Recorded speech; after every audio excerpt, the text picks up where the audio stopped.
In 2016, Holdens and Fords shut down their manufacturing of cars in Australia, and then going with it was the iconic Australian Ute. Now, I own a 2003, but I've always thought that a straight 6 turbo being the best Ute that ever existed. I mean, come on. They didn't give us a proper farewell when Holdens finally shut down, or when the brand stopped existing in 2020 or 2019, I can't remember exactly. So the brand literally does not exist anymore. So instead of them doing a farewell Ute, I thought I would do a farewell Ute. And today we're going to make a Super Ute. And we're not just going to make a Super Ute, it does have to carry at least 1 ton of weight in the back. Now, yes, I have done another Super Ute. That would be the Suzuki, which is, oh my god, my most favorite car of all time. But this one's not going to be so track worthy. It's going to be very comfortable with a ginormous engine up front. And we're going to try to keep the price down. So it's going to be made out of steel, and it's going to be strong. So it's going to have a ladder chassis, and it's going to be a front longitudinal. Why does the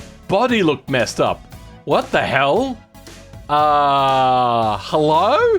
All right, anyway, let's move on. We're gonna have double wishbone on the front, which is what my car currently has, and then a solid axle leaf on the rear, which is also what my Ute has. Now, if I can get this thing to have a higher than 1 ton rating, maybe I'll change this to something else, maybe like a double wishbone. We'll see what our carrying capacity is. New project, this one, I am wondering whether I want to do what Tavares did, which is a V10 Twin Turbo in his Lamborghini. Or do I want to go a V12? And then if I do go a V12, do I go with something special like turbos, or do I go naturally aspirated? Well, first we're going to try a naturally aspirated one. 4 valves. Now we're going to go 5 valves per cylinder like a Ferrari. Aluminium head. We're gonna make that out of ALSI. Cast for now. Hold on, what size do we want this to be? We want this to be around a 6 liter. There we go. Exactamundo 6 liters. And we're probably gonna have to go with something a little bit more than that, but we'll deal with that for now. Cam profile. Now this is going to be a Ute, so it does have to have a fairly low cam profile so then we can get the desired low end torque. Variable valve timing. Compression ratio can go high for now. Injection. Multi-point injection. We're gonna make this a per cylinder for now, because we're going naturally aspirated to start with, and then performance intake. Oh, that looks good. Why does that look so good? That's nice. And we're Australia as a country, and here you got regular fuel, and then you've got exorbitantly more expensive fuel. So we're gonna try to keep this as a regular fuel and not have a moronic fuel consumption. And for that, we're gonna try to aim for a fuel consumption of around 10 to 11 liters per 100, which is about where Australian vehicles sat. Performance vehicles, at least. Gonna go with, you know what? We're gonna say that this is like a final, like, specialized vehicle that they got. So we're gonna go with a tubular exhaust, a dual exhaust diameter, I don't know what that's gonna be. High flow 3-way cats, because this has to be a street car, straight through and straight through. Oh, it wants to rev a lot higher, even though we've got a really low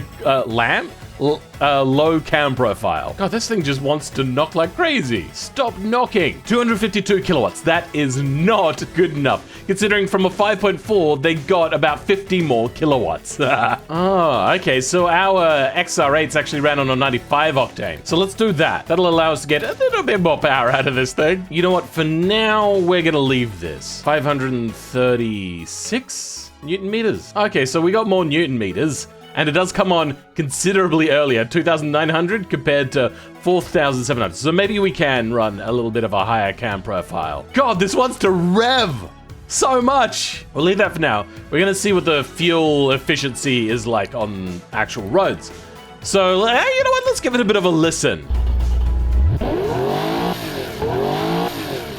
That doesn't sound like a Ute, but I think it's fine. All right, what body are we going for? We're going for the Ute one. We're not going with a dual cab because, yeah, dual cabs are not particularly liked here in Australia. Can we move that forwards? Not really. Not a whole lot that can be done here, actually. Its body is fairly strict in what it's got. We're gonna change the paint ever so quickly. We'll deal with the styling later. We are gonna have a bit of downforce.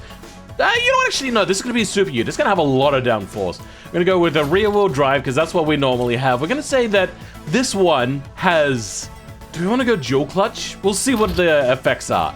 And maybe a 6-speed. And up this top speed, because we also want a lot of top speed. Geared LSD, some radial tires. We're going to go a sports compound, because This is still a Ute. We don't want to go huge on the issues. These are going to be quite big, and we're going to go with 18-inch tires, or maybe 19s. Actually, we're going to go back. We're going to make this a 2016 model year, because that's the final year that the Utes were ever made in Australia. Vented disc brakes, 2-piston on the front, vented disc brakes, probably a 2-piston on the rear. I don't know. We got to carry a lot of weight. It's going to be sports, premium sat nav, because this is a supercar still. Oh, maybe ABS and traction control for the lazier people. Active sport, semi-active, and passive. And then here we're going to select utility.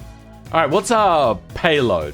We weigh 2 tons! Holy shit! Towing capacity and load capacity, 2.4 tons. With the passengers in it, we can down this to about 1,300 kilos. So that means we can change our rear suspension to something a little bit better. Actually, can we change this to a monocoque? Push rod in the rear? That's probably a bad idea. Oh, our load capacity came down quite a lot. Oh, multi-link gets us very close. Oh, yes, multi-link, please. You know what? Maybe we'll just select sport. Oh, 1,700. What about a race? Oh, yes, there we go. If we set it to race, it does perfectly. What if we go full super? Carbon fiber, monocoque carbon fiber. Screw everything logical. We can go rear longitudinal in this? Oh, I'm gonna have to come back to that one day. And our weight carry capacity is still really high. Nice. The weight of our vehicle as well has also come down quite a bit. What has that done to our price though? We're a $36,000 Ute? You know what? That's not completely unrealistic, considering that this sort of Ute would probably cost about $50,000 to $60,000 Australian. Now, what is our top speed like? Oh, it likes a good top speed. 292.7 kilometers an hour. You know what? That's not high enough. So I think there's some changes to be made. We're gonna go full ballistic on this now. Our mileage is about 11.1, so that's about where we want it to be, but we're creating 554 kilowatts, which is pretty sweet. That's 742 horsepower. That's pretty good. All right, we got it up to 615 kilowatts, which is 824 horsepower, which I am quite happy with. Yeah, let's go with that. I wonder if it sounds any better. I don't really like automation sound of a V12, if I'm honest. All right, let's see if that's hurt our towing capacity. It hasn't. Good. Okay. And we're up to 48,400, which this is an end of production car, one that's super duper special. This is a good price. Let's increase this top speed. We're only at 4.9 seconds to 100. Really? Okay, all-wheel drive is this then. Oh my god, all-wheel drive halves it almost. Oh my god. Now top speed now is 345.7 kilometers an hour. Good, we're over 200 miles per hour. That makes me feel good. Maybe we can't afford to do downforce on this thing. Oh, bugger. Well, Scheisenhauer. All right, let's start making this thing look pretty. And you know what? Let's give it like a very common Australian muscle color. That's an Australian muscle car color. I like it a lot. That makes me feel pretty. There's some weird janky shit going on around here though, unfortunately. And the wheel tub does go into the U-tread itself, but whatever. Let's just stick a small wing on the rear. Yeah, that looks good. Is that a convertible top? What is that? We're gonna throw our score out of the window by putting in a fake one of these, because that's what you expect on an Australian Ute. Though in automation, it's going to say that it's creating drag, when in BeamNG, it won't actually be creating drag at all.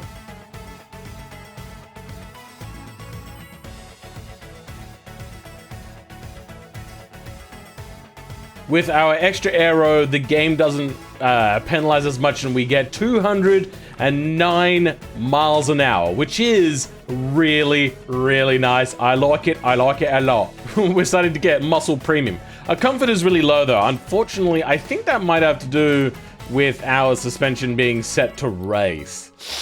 Our price is $50,000 now. What?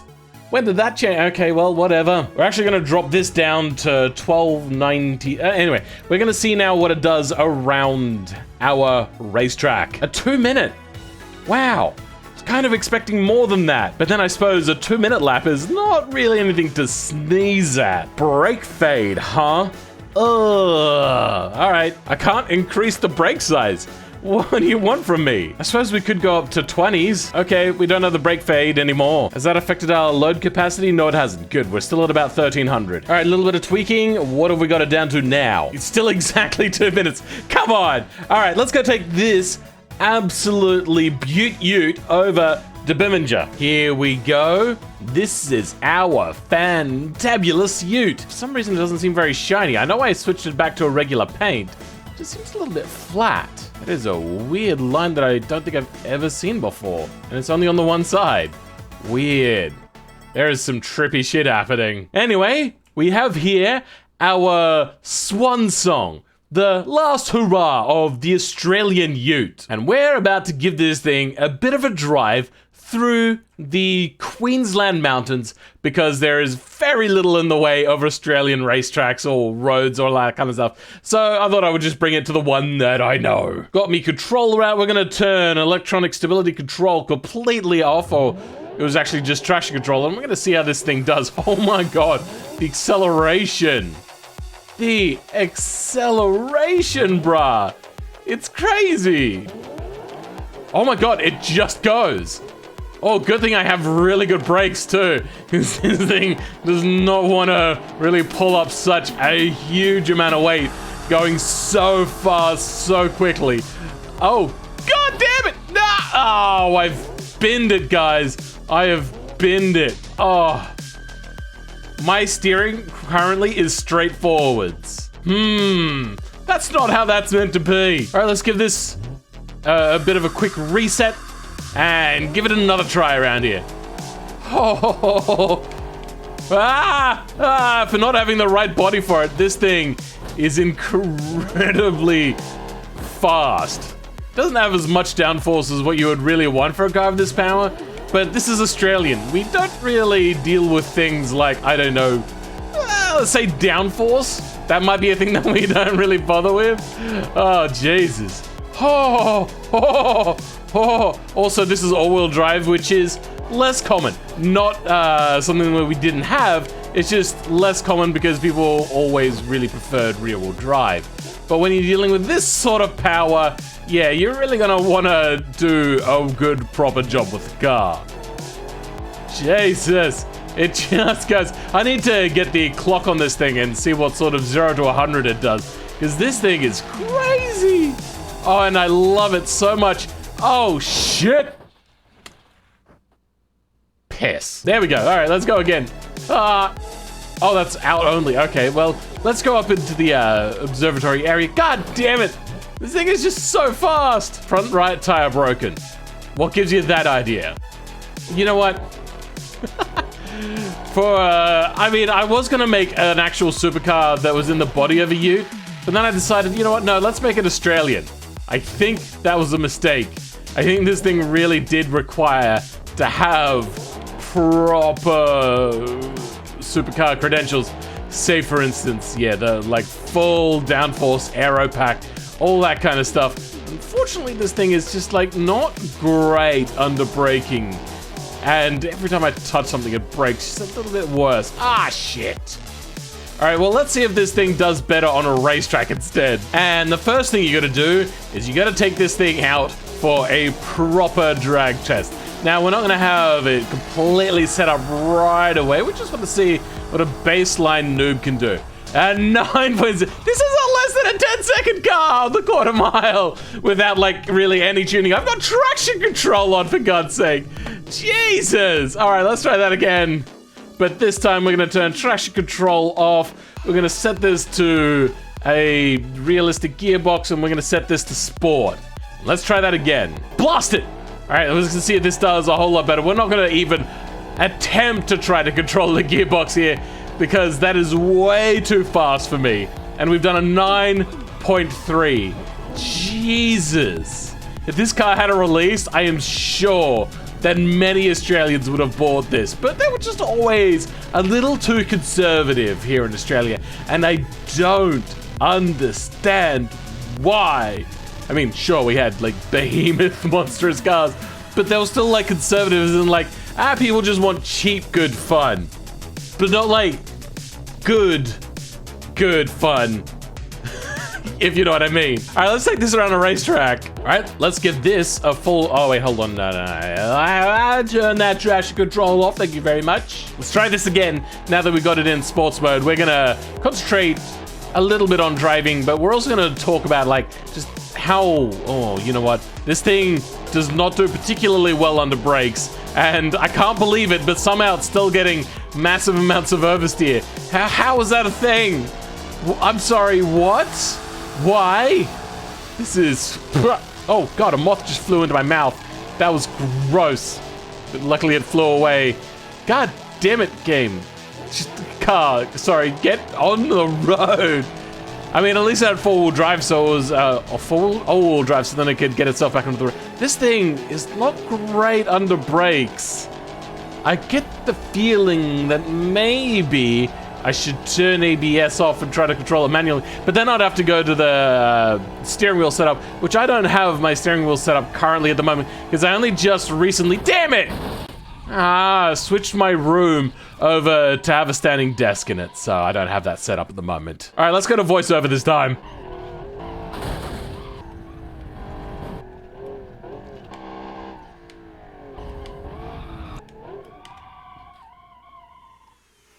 All right, we're gonna send this back to fix it up. I'm gonna give this a lot more front bias drivetrain. It'll hurt us a little bit under acceleration, but goddamn, this thing needs it. And then we're also going to increase our rear downforce.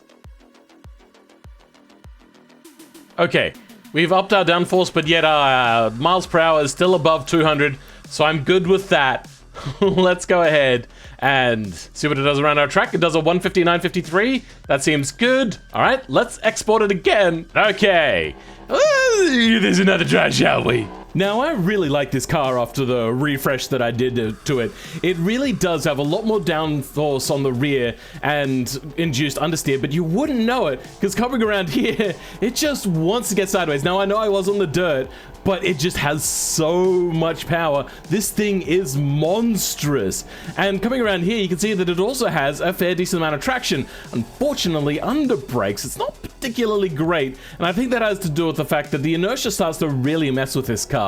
So it's got a lot of weight on the front, so it'll do that good job of braking at the front, but then there's no weight on the rear, so the rear tires aren't adding a whole lot of braking to the story.